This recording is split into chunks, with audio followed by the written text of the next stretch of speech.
So let me get to the last question I want to ask you, which is sort of a combination of a few quick questions in one. The productivity space and all of that is massive now. And there's all these terms that get thrown around constantly. And I thought it would be interesting to just hear what some of these terms mean to you, how you define them, and maybe a quick tip or something about how you think about actually doing them. So for example, the first is you hear everybody talk about work smart, not hard, whatever. In your mind, what does it mean to work smart and how do you do so? So work smart to me is, I had a friend, he calls it strategic laziness. And so he's like, how can I get the same outcome with the least amount of effort? Basically, that's the inverse of the 10K framework, right? How can you maximize output with minimal effort? This is how can you, it's the reverse of it. So to me, working smarter is, are you living the life that you want to live? I surf every day. I meditate. I pick my kids up from school. I shut my phone off at 7:30. If I'm able to do those things, then I'm working extremely smart. Now people will say, well, you're running a growing startup business in a recession. Like, how are you able to do that? It is the byproduct of constantly asking myself, is this the highest leverage thing to do? Is this the highest leverage thing? For everything that's middle or questionable, can someone else do this? Can I delegate it? And for something that is like very low value, like replying to comments and editing, tweaking stuff in Canva, do I even need to do this? Right. So if I can, working smart to me is like maximizing the highest output things, like sending an email to an editor at Harvard Business Review, delegating the things that definitely need to get done to someone else, and then not doing the things that are often done, like why we like bite our nails or drink alcohol. Kind of like they're more distractions from the real thing than things we actually need to do. Can you think of a recent example of something that you either changed how you do or maybe abandoned, and you look at it and you go, I'm doing this in a much smarter way now than I was before? Yeah, I would say that all of my involvement in like replying to readers, the different Slack communities that we organize that I'm in, I used to graze on those. Oh, like what's happening in our community. Yeah. But the thing is, then you feel guilty to respond and you get caught in a conversation. And now I schedule it, because even then it was like, I think the thing is that it was like, oh, it's only 2 minutes of work and 3 minutes of work. You get sucked in. But you get sucked in. But not only that, every context switch is 10 minutes of mental energy to just reset yourself. And that 2-minute check really was like, and energetically felt like a 15-minute check. Yeah. Are you in those communities every day? Is that you do it? Oh, they pop up during our cohorts. So I am. So during the cohorts. We have another one that's alumni, and that one I'm in less. Gotcha. Okay, let's go to another term that is thrown around constantly. In your mind, what is work-life balance and how do you achieve it? See, I don't like things that are zero sum. I use this example of, you have one kid, you just had a baby, and you and your partner looked at the baby and you're like, oh my God, I didn't think that I was capable of loving this thing. Like this, the amount of love that I have for this thing. And you probably have said to yourself, like, I can't imagine loving anything else more. Right. And maybe one day you'll have a second child and something strange will happen. You love the second child equally as much as the first child. And so it actually turns out that you don't have a fixed capacity of love. You have an infinite capacity of love, or much larger than you think. And so when I hear work-life balance, I think of, oh, I have 100 units of love, or in this example, I have 100 units of activity. And you do 80 go into activity, do 80 go into work, do 20 go into life. And it's like this zero sum.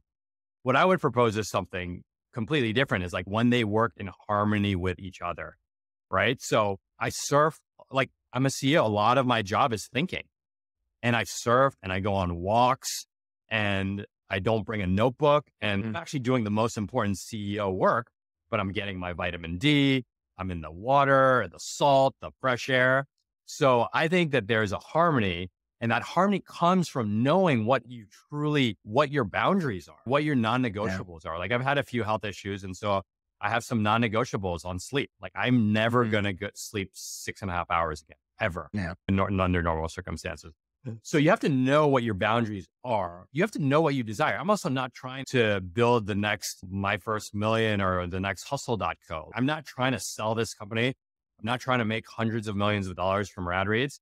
Like it is very clear. You don't want Elon Musk to come in and acquire you? I don't want Elon Musk. I don't want any of that stuff. I want, to be fair, to be very transparent, maximizing Rad Reads profits, third on the list of priorities for Rad Reads. What are the top two? The top is to express myself creatively by doing things that I'm proud of. And then the next one is to design a company that supports the lifestyle that the founder and the employees want to live. And then we make money, right? Because why would I want to make money? Because to me, I want to make money to buy back time. But if I can protect time, then I don't need to buy back more time. I can make less money. And I think we have 30-hour work weeks. I think we'll make just as much money as a company with 40-hour work weeks. If there was an identical company that had I think we'll make just as much, because our employees would be so much more engaged and happier. Yeah. We'll never know the answer to that. So I view it as harmony, which comes from knowing what you truly, like your personal 10K work comes from truly knowing what you want and what matters to you and prioritizing it accordingly. Yeah. Wow. That's awesome. So let's wrap up with this. The last term that I think gets thrown around a lot. I tweeted the other day something about, I said, just because you're a solopreneur doesn't mean you have to do it alone. And I'm curious, this idea and this concept of solopreneur, right? What does that mean to you? Because obviously there are people who call themselves solopreneurs and in their mind, they're just off in a cave somewhere doing everything by themselves. But then there are people that they have assistants, virtual or real. They have employees, maybe or not. Do you consider yourself a solopreneur? You know, you've referenced multiple times that you view Rad Reads as a company, and obviously you have people working for you.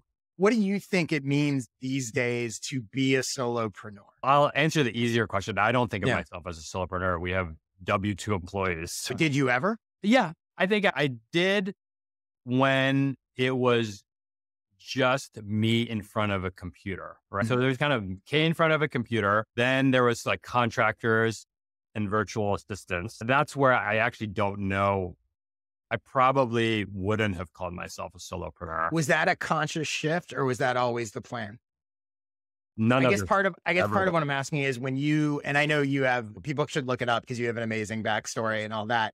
But when you started out, was the plan, I'm going to be on my own, or was the plan, I'm going to build a company? Ironically, this was not scripted, listeners. The plan was, how can I create a life that is in harmony with what I want to do and how I want to live it? The growth was driven by that, right? As a solopreneur, I was like, man, this sucks. I'm doing a lot of $10 work. Can I hire someone to do that? And so I did that. And then I continued to hire contractors. I'm like, you know what? Like, this is hard to hire contractors because I really enjoy like this thing that we're building, but the contractors by definition they don't believe in it. Like they just want a paycheck, as they should. I'm saying that without criticism. And there were this other group of people that were like, we love what you're building. And like, we're not going to bleed it the way you bleed it, but we want to be a part of it and want to like, again, I don't love this analogy, but it's like, we want to think about it when we're on a walk. Right? Yeah. I'm not asking you to think about it when you're on a walk, but if you feel compelled to think about it because you're so passionate about it, great. And so that became the next step. Is it's actually very hard. And some people are like, you can get contractors to think that way. I was like, I don't know, man. Big believer in incentive structures, and the incentives just aren't there. Yeah. With W-2 employees, you have a direct incentive that says, I'm making a commitment to you. I'm offering you benefits. Like it's a lot more expensive in the US to hire a W-2 employee than a contractor. A lot more expensive, even before the benefits. And then, but you have shown the employee loyalty. And so then they'll show it back to you. Yeah. And so all of those, though, they were all selfishly based on like your question of work-life harmony. Yeah. Which is, I don't want to do work that I don't enjoy doing, but I love working on things that are really cool, creative, important to me. So how can I like build a company around that? Yeah. I really love. And I think that's awesome. And I think the other thing that comes across, and hopefully people are picking up on it because I certainly am.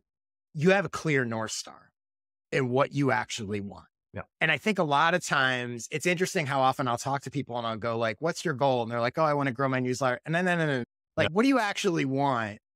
Why are you even doing any of this? Right. I think a lot of times people struggle with that. And it seems like when you figure that out, it makes all the other decisions significantly easier. Yeah. They just fall into place. The other way, if you chase someone else's goals, the other things don't fall into place because they weren't your goals to begin with. Yeah. And that's where I think people wind up confused and frustrated and with that feeling of, out. I feel like I'm succeeding, but I'm not really happy. And this is confusing. One last final thing here on the solopreneur thing, because what would be a quick tip you would give to somebody who wants to or is hoping to make that transition from it's just me alone at a computer to I have an employee, a contractor, a team, a staff, or whatever. As someone who's gone through that, what would you say to them to make that first dip their toe in the water of that direction? I would say that I have always found that when I made the hire, it was always too late, or I should have done it earlier. And I think that what solopreneurs do, what I did is you want to match your revenue to your costs, which is a very logical thing. But there's like that crazy part of entrepreneurs where they don't do the thing that is rational always. And you have to say, I can't afford this VA today. But you have to say, like, I know that this thing is moving in that direction. I'm going to take that bet. I'm going to hire for tomorrow. And you can do it in a contained way, right? Like with contractors and so on, where you can cut the ripcord if things don't go, right? But that's the weird thing is statistically, you would never choose to be an entrepreneur because 98% of them will fail within the first 5 years. So it's that same mindset. You're like, why would I hire someone? Because I don't know yet. But the same reason that attracted you to entrepreneurship, we're like, well, everyone told me I was going to fail, is the reason you should use to hire within constraints and start small, contractor, a couple hours, protect yourself legal. I understand the legal ramifications, but that's what I would say. It's like, you're usually ready earlier than you think to hire someone.